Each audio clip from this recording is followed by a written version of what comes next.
A palavra sagrada para o reavivamento matinal, a vontade de Deus. Semana 2, dia 2. Ezequiel 37, do 4 ao 5. Profetiza a estes ossos e diz-lhes: ossos secos, ouvi a palavra do Senhor. Eis que farei entrar o Espírito em vós, e vivereis. Versículo 7. Enquanto eu profetizava, houve um ruído, um barulho de ossos que batiam contra ossos e se ajuntavam, cada osso ao seu osso. Versículo 10. E o Espírito entrou neles, e viveram, e se puseram em pé, um exército sobremodo numeroso. O encabeçamento de todas as coisas é mencionado em Efésios 1:10. Mas esse versículo não está sozinho. É a continuação dos versículos 3 a 9. Isso indica que o encabeçamento de todas as coisas é o resultado de todos os itens abordados do versículo 3 ao 9. A escolha, a predestinação, o louvor da glória e da graça de Deus, ser agradecido no amado, ter a redenção e perdão, bem como ter a graça de Deus abundando em nós em toda sabedoria e prudência, é ter o encabeçamento de Deus.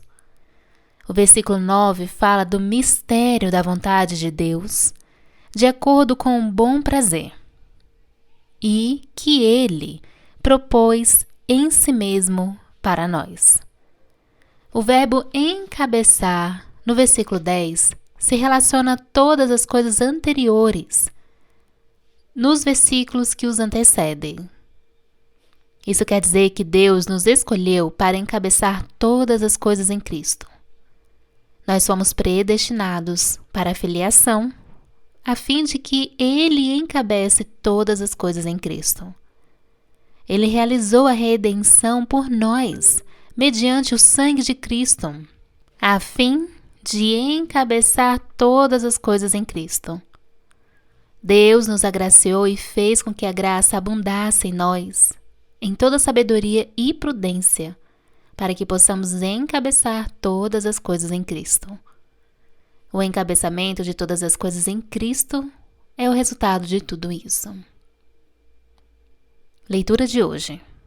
Muitos cristãos nunca percebem que Deus nos escolheu, que Ele nos predestinou, nos redimiu, nos perdoou e nos agraciou para o propósito de encabeçar todas as coisas em Cristo.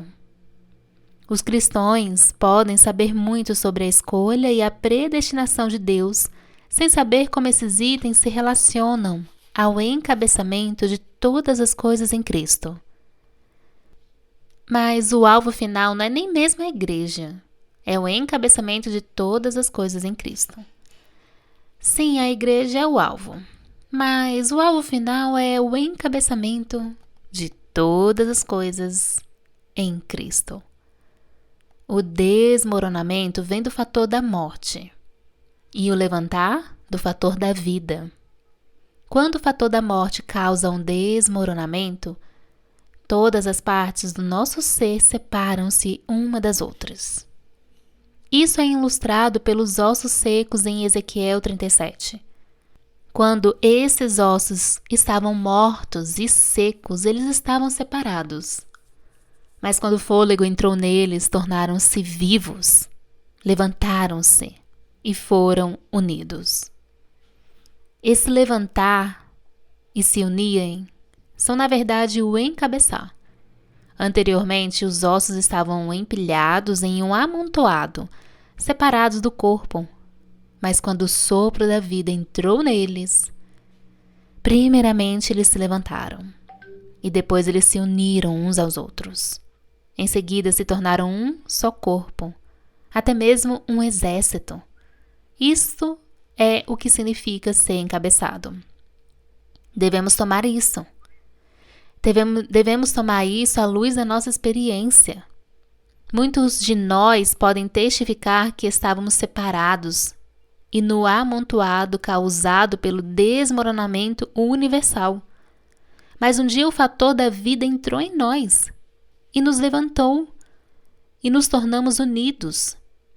Após virmos para a vida da igreja, tivemos o profundo sentimento de que estávamos cada vez mais de pé e mais unidos. E é esse o encabeçamento em Cristo. É esse o encabeçamento em Cristo. Várias vezes, contudo, o poder da morte trabalhou até mesmo na igreja, para injetar o fator da morte nos membros. Quando o fator da morte entra em certos membros, eles são envenenados e espalham o veneno da morte uns aos outros. Uma vez mais, esses queridos irmãos caem em confusão e são afastados do encabeçamento. Mas louvado seja o Senhor. O fator da vida, por fim, nos alcança novamente. Louvado seja o Senhor. Quando o fôlego da vida é soprado neles e o fator da vida entra neles, eles se levantam mais uma vez. Eles se unem novamente e experimentam o encabeçamento. Então, louvado seja o Senhor. O fator da vida nos alcança novamente. Louvado seja o Senhor pelo encabeçamento. Ezequiel 37, 3, do 4 ao 5. Profetiza a estes ossos e dize-lhes: ossos secos, ouvi a palavra do Senhor. Eis que farei entrar o Espírito em vós e vivereis.